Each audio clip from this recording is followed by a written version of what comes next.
Morning dear students, today we are going to learn some key features of federalism. So let's start the topic. Point number 1, there are two or more levels or triads of government. In federalism, there are two or more levels of government, or you can say there are two or more triads of government. For example, in India, we are having the central government, we are having the state government, and we are having the local government, that is also called as a panchayati raj. So it is very clear that in federalism, no single triad exists. There should be more than two levels of government or two triads of government. Okay. Second point, different triads of government govern the same citizen, but their triad has its own jurisdiction in the specific matter of legislation, taxation, and administration. Now see, all the citizens of the country are governed by the different governments. Like central government will also govern the citizen of India, state government will also govern the citizen of India, and local level will also govern the citizen of India.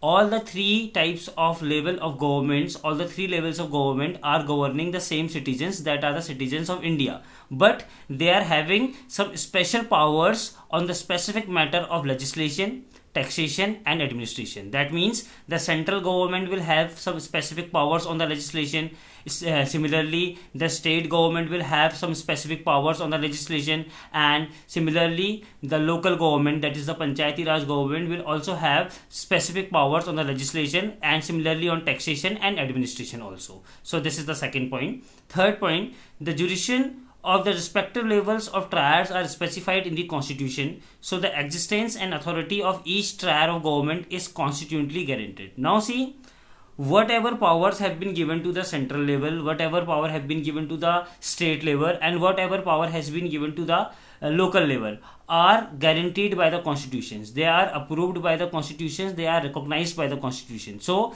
these level of government, that is central level, state level, and local level, are going to use their power according to the constitution, like what powers the constitution has given to them, what authority has been given to the state government, what authority has been given to the central government, and what authority has been given to the local government. All these powers are recognized by the constitution, so they all are going to act according to the constitution, that what powers they have been given and how to use those powers. They have to use those powers according to the constitution. Okay. Fundamental provisions of the constitution cannot be unitarily changed by one level of government. Such changes require the consent of both the levels of the government. Now see, when we talk about constitution, so constitution can be amended when required. Indian constitutions can be amended. Indian constitution can be amended when it is required, and for amendment of the constitution, it cannot be done by a single level alone. No single level can change the constitution. For this purpose, we require the consent of both the levels of the government. So, the fundamental provisions of the constitution cannot be changed alone by a single level. Whenever we are talking about changing the provisions of the constitution, it cannot be done by a single level in federalism. For doing so, we require the consent of both the levels. Both the levels will agree on it, and after that, the fundamental provision of the constitution will be changed. Okay. Courts have the power to interrupt constitution on the power of different level of government. The highest court acts as a umpire if disputes arise between the different level of government in exercise of their respective powers. Now see, courts have the power to interrupt the constitution. Court have power to interpret the constitution and the powers of different levels of government. Now see, in India we are having independent judiciary, that we all know, that when we talk about horizontal sharing power, that is executive, legislature, and judiciary. So in India we are having independent judiciary, and judiciary act as an empire. And if there is any dispute between the central government and the state government, or if there is any dispute between the different levels of government, then the highest court, that is the Supreme Court, will be dealing with it. So for example, if there is a dispute between central government and state government, so in such cases Supreme Court is going to solve the conflict between the central government and state government. Okay. Sources of revenue for each level of government are clearly specified to ensure its financial autonomy.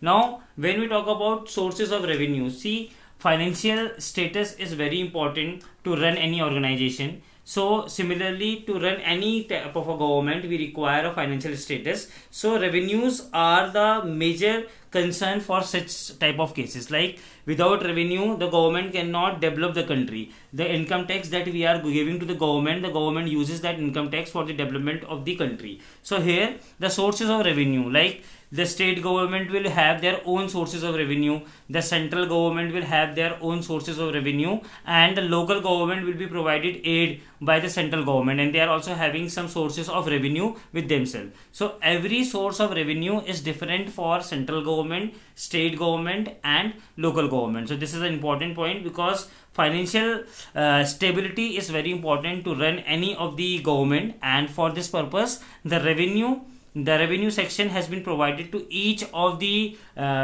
level of the government. Like central government will have a different level of revenue, they will collect the revenue from a particular section. State government is going to collect the revenue from the particular section, and similarly the local government is going to collect the revenue from the particular section. Okay, the federal system has dual objective to safeguard and promote the unity of the country, while at the same time it accommodates regional diversity. Now federal system has dual objective. When we talk about federal system, it has dual objective. The dual objective means that it has two objectives. The first objective is to safeguard and promote the unity of the country. It is very important to safeguard and promote the unity of the country, while at the same time accommodates regional diversity. And it also accommodates regional diversity. For example, India is a multi-diverse country, and in India, due to federalism, we are easily able to accommodate the regional diversity. So the two features are basically to promote unity of the country and at the same time to accommodate regional diversity. Therefore, two aspects are crucial for the institution to practice of federalism. Government at different levels should agree to some rules of power sharing. They should also trust that each would be abide by its agreement. An ideal federal system has both aspects: mutual trust and agreement to live together. Now see, while practicing federalism, mutual trust is an important criteria. If we are having trust on every level of the government, and if every level of government is having a trust upon each other, then the federalism can be practiced in much more efficient and effective way. For example, two aspects of the crucial for the institution and practice of federalism. If the federal system safeguards and promotes the unity of the country, and on the other side it accommodates regional diversity, and because of these two objectives, because of these two dual objectives, the institutions are able to practice federalism in much more effective manner.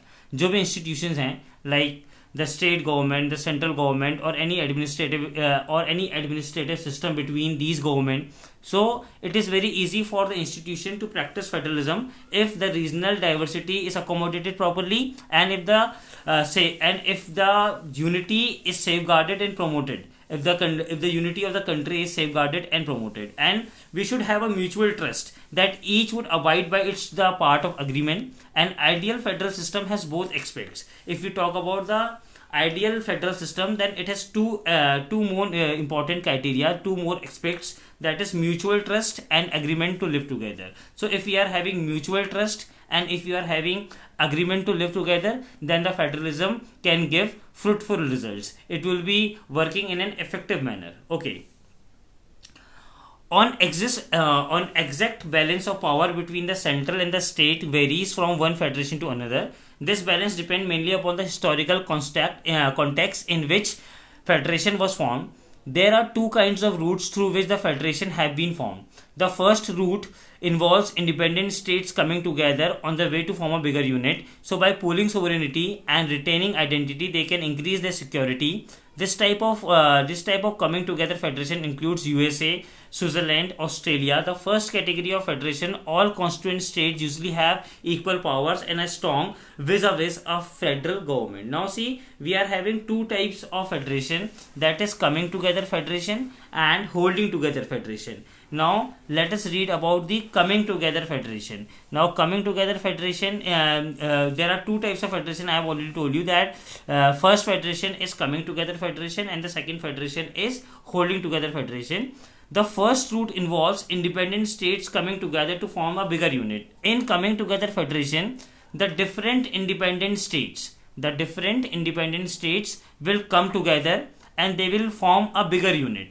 the different independent states will come together to form a bigger unit, and so that by pooling sovereignty and retaining identity, so that they can increase their security.